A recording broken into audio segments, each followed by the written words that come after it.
Hello, good morning, good afternoon, or indeed good evening, depending on your time zone and depending on when you are watching this. It's Thursday, the 14th of May, 2020, and on this day in 1796, Edward Jenner administered the first smallpox vaccine, a horrible disease which was finally totally eradicated in 1980. You live and you learn. I'm James Innes, and this is my daily YouTube show, The Jobs Guru. Please do think about subscribing. In today's show, I'm going to be taking a look at the latest jobs, career and employment news, the majority of which focuses on the whole issue of returning to work or not returning to work. I'll be covering a question from one of my viewers. I'll be talking about probationary periods. I'll be discussing how different companies have responded to this coronavirus crisis and treated their staff and customers during this time. Was your boss Richard Branson or Mike Ashley? And we'll be trying to work out who would win a fight between Superman and Batman. Answers on a postcard, please. If you have any comments or questions as you watch, then do please let me have them below. And if you like what you see, then do please hit that YouTube thumbs up. Now, first, as usual, I have had a good read of all the jobs, employment and careers related headlines, and they are most definitely dominated by this whole issue of returning to work or not returning to work. There are umpteen articles out there covering all sorts of different angles. The moment British Prime Minister Boris Johnson spoke on Sunday night, certain unions were immediately up in arms about it, and it just seems to be gathering pace as the week goes on, and as people actually do start returning to work, or trying to, or trying not to. To recap, the message of work from home if you can remains, but the message only go to work if you must has now changed to you should go to work if you can't work from home. And the Prime Minister did specifically reference the construction and manufacturing sectors. Almost instantly, Frances O'Grady, General Secretary of the TUC, the Trades Union Congress, described it as a recipe for chaos, and it seems she may not have been wrong. So who is actually supposed to be going back to work this week? Well, house builders, yes, also estate agents and surveyors, because we are once more allowed to move house now if we want to. But as the Telegraph reports, perhaps surprisingly, some accountants, salespeople, even graphic designers have been told to head back to the office, despite having worked from home without issue, without problem until now. And there is, funnily enough, some resistance to this on their part. The Telegraph's headline in this respect is, "Forced to return to work today, does the public really need compost?" This clearly references garden centre employees, as garden centres start to reopen across the country. And it's not a bad question, is it? How essential is compost? Or a pot of new geraniums for that matter? The Telegraph also has another interesting headline. Work from home employees are threatened with the sack if they refuse to go back to the workplace. And all the other national newspapers are discussing the situation too. The Guardian, UK coronavirus, confusion and concern over back to work advice. The EFT, safe return to work will take time, warn UK unions and employers. The Mirror, returning to work after coronavirus, here are your rights. The big problem here, as I see it, is what can only be politely described as a loophole in the government's advice, although I can think of a few other ways of describing it. This loophole allows individual employers to decide who can and cannot work from home effectively. I don't think that's good enough, and I think that's an understatement. Can we really expect individual employers to make objective, rational decisions about whether or not it's essential for their employees to come into work, whether or not it's safe for their employees to come to work, given the economic pressure most of them are under? You have to bear in mind a recent survey showed around a third of small business owners have major doubts as to whether their business will survive this coronavirus crisis at all. Can you imagine the pressure they're under? Indeed, is it reasonable in any way to place the decision-making burden on individual employers? Moving on, but nonetheless on the same topic, in Monday's episode, I mentioned how Twitter's head of HR, the very impressive Jennifer Christie, had invested heavily in enabling their employees to work from home. And in the context of an overall argument in favour of flexible and remote working, I said, and I'll quote from Monday, "It is the right thing to do, of course, but potentially a costly decision if they are just going to bring all of their employees back into the office again once lockdown is relaxed. Surely it is better to see this as more of a long-term investment by enabling people to continue working from home in the future." Well, maybe she was listening, because she has now just announced that Twitter has decided to allow most employees to work from home forever. Well done, Jennifer. Of course, all this fuss over returning to the workplace isn't going to elicit much sympathy from you if you are one of the very many people who have actually lost their jobs since this nightmare began and have no workplace to go back to, even if you wanted to. You may well be desperate to get yourself back into work, and in this respect, I don't think the government is being very helpful either. I know they have a lot on their plates, but they really do need to seize the initiative and dedicate some time, effort, and, yes, money to setting up some proper support for those who are now, through absolutely no fault of their own, stuck at home with no prospect of getting back to work in the near future, and quite possibly a little frightened. We need to work on their mindset. We need to help them to decide what they want their future to look like. We need to equip them with the tools they need for their job search, CVs, cover letters. We need to equip them with the skills they need for their job search, help them to prepare for all those interviews. Unemployment levels have rocketed, and it's increasingly looking like the prospect of a so-called V-shaped recovery is absolutely zero.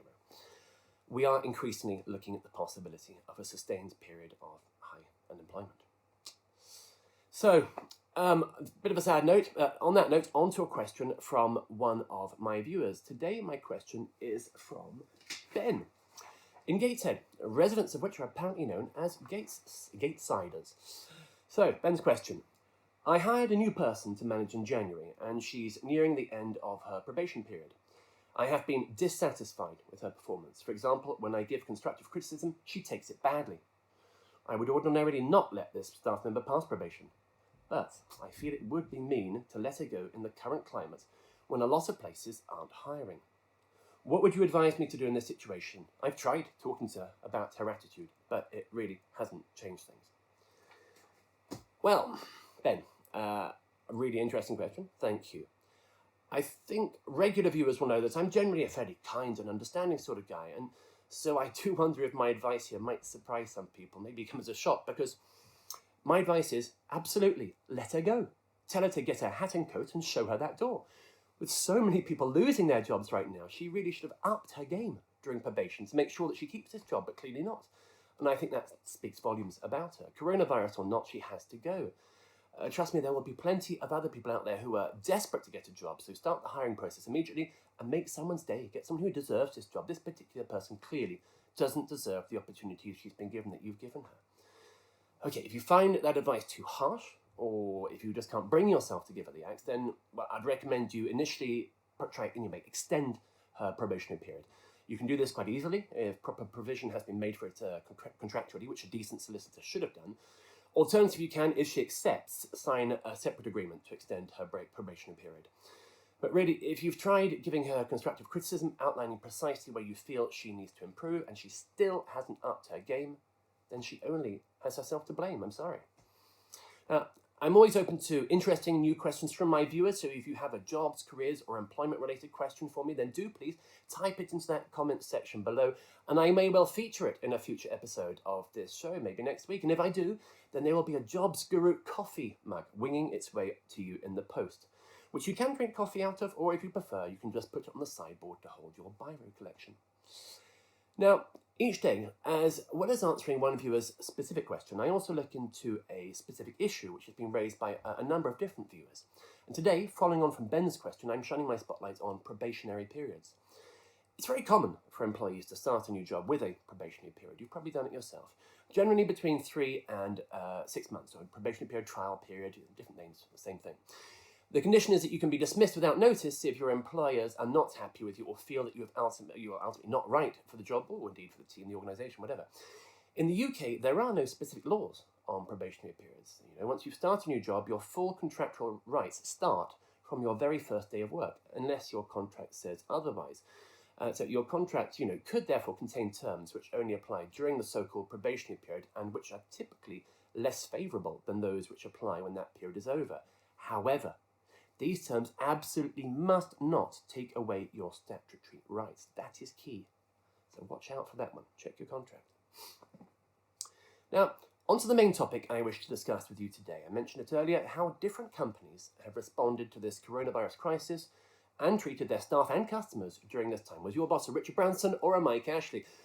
Arguably, one of the most controversial stories to emerge from the coronavirus pandemic is how very differently companies treated and have treated and are treating their employees, when the crisis hit, during it, and even now, with some of the country's biggest employers emerging as either heroes or villains. Admittedly, in the early days, advice from the government was not entirely clear. Some would say it's not entirely clear now either. But with many companies, they were uncertain if they could remain open, and it was apparently to be determined by whether or not their services were considered essential or non-essential. Once the situation was clarified, the sheer number of businesses impacted became apparent. And not all companies responded in the same way. Some famously, or indeed infamously, decided to declare themselves essential, self-declare, and remain open, but had to very quickly then do a U-turn in the face of unprecedented public outcry and outrage. Others, however, responded in ways that were immediately applauded. Whilst I think it'd be very easy to jump on the bandwagon and name and shame the companies whose response was seen to be somewhat unfavourable, I think I'd rather take a more balanced approach here. In the months and indeed the years to come, I think, will the decisions that certain companies have made have a long-term impact on their reputations, and importantly, are there lessons to be learned from the future? I read a headline in the FT the other day. It said, now is the time to emerge as a corporate saint, not sinner. Understandably, different industries have been affected in different ways, and this has inevitably influenced the way that they have responded to the restrictions imposed by governments around the world. The classification of essential services has also been problematic. By definition, something is essential if it is considered necessary or indispensable, but different people may have a different understanding of what is essential. Guns, cannabis, baguettes, chocolate, for example. And they may not be at the top of everyone's shopping list, but in certain countries, people consider them to be essential and were queuing around the block to buy them before the shops were forced to close. I remember it was at the Champs-Élysées in Paris. Every shop was closed except for a shop selling chocolate. The retail industry in particular has been at the forefront of much of the confusion surrounding the definition of essential and non-essential services. Even when clarification was provided, some companies didn't want to go down without a fight, effectively forcing their employees to continue working when other employers were doing everything they could to protect their employees and even give back to the community. Again, there is no reason for me to name names here. I'm pretty sure you will recognize some of these examples without me even needing to. But here are just some of the tactics that certain companies employed during the crisis. Threatening to fire employees for going to self-isolation. Providing inadequate protection equipment or not providing any at all. Not immediately agreeing to pay employees when they were forced to shut their doors. Actually firing staff and making them leave accommodation that came with the job. Forcing employees into taking unpaid leave or use up all their holiday allowance. Keeping employees in overcrowded conditions and breaching various safety regulations. Or just enforcing widespread redundancies.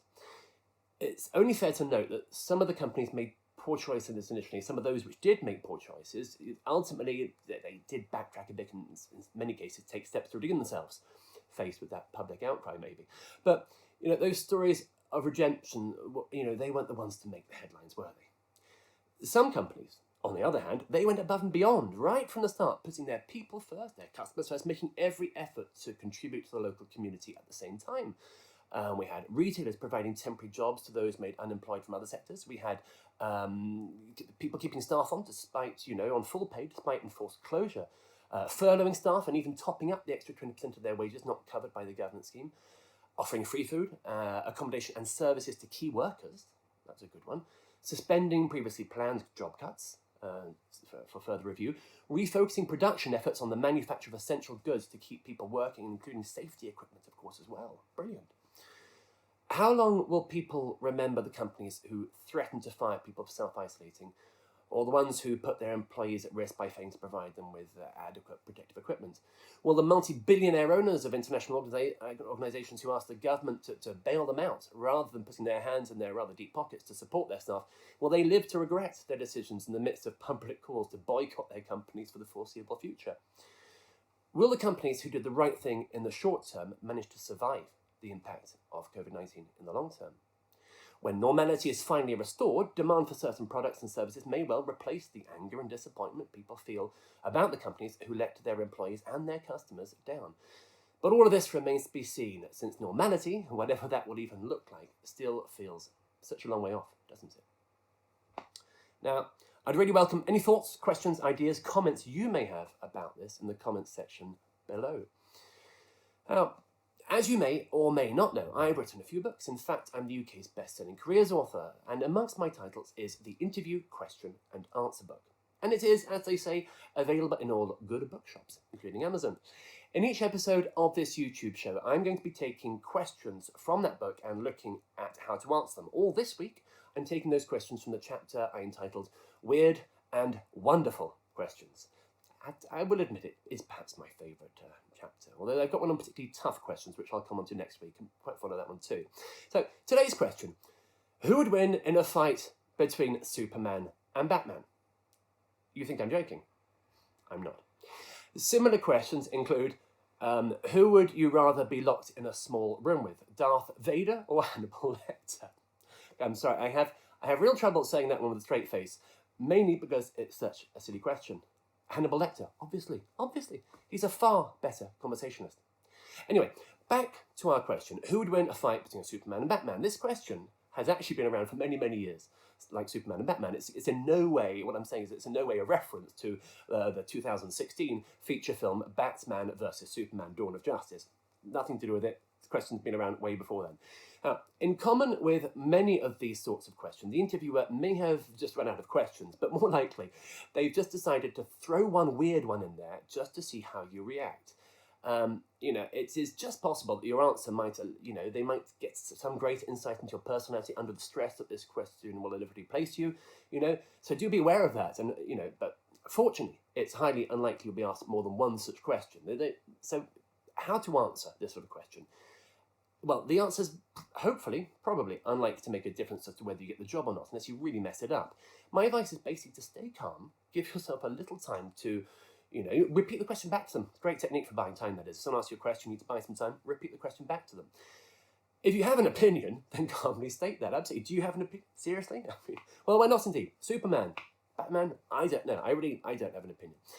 If, on the other hand, you haven't a clue, then explain that your usual approach when faced with something you don't know the answer to is, to take some time to think about it, think it through, come up with a properly thought through answer rather than a knee-jerk reaction, which might be the wrong one. And do remember to smile, or the interviewer is going to think you have absolutely no sense of humour whatsoever. This is a funny question. You can smile. Repeat the question back to them, think about it, work through an answer, and come up with something. I don't know. I really don't know. And I do love Batman's car. Anyway, I have drafted a little example here for you. Very short. That's a good question. Who would win in a fight between Superman and Batman? Repeating the question back to them. I think Batman, as although Superman has superhuman powers and can overcome many challenges, I remember watching Batman's fighting skills, and they're really rather impressive. Where he lacks in strength, he makes up for it with technique. Then, of course, Superman can fly. It's a tough one. I guess I'll just have to watch the film. As in, I've said it's nothing to do with the film, I then reference the film. But I actually haven't seen that film, so is it good? I don't. Yeah. Tell me in the comments below. I have no idea. I haven't seen the other ones actually, and time is always very short for watching films in my life. Unfortunately, I need to really catch up at some stage. As it happens, I'm currently updating this book, the interview question and answer book, working on a brand new edition. I think it's the 4th edition now. So if you do have any interview questions which you think that I should be considering for possible inclusion, whether really tough and nasty ones or weird, wonderful, wacky ones, whatever, do please let me know again in that very valuable comments section below. So now that's pretty much all for today. Sad face. Just 2 more things. First, the usual but important YouTube requests. If you have any questions or comments about this episode, about the show in general, or indeed about life, the universe, heroes versus villains, whatever, do please let me have them in the comment section. If you liked this episode, then do please hit it with the YouTube thumbs up. And do think about subscribing to my channel if you haven't already. And if you have, then please do ring that bell, the things one has to do to get attention these days, so that you can receive notifications when I upload new episodes.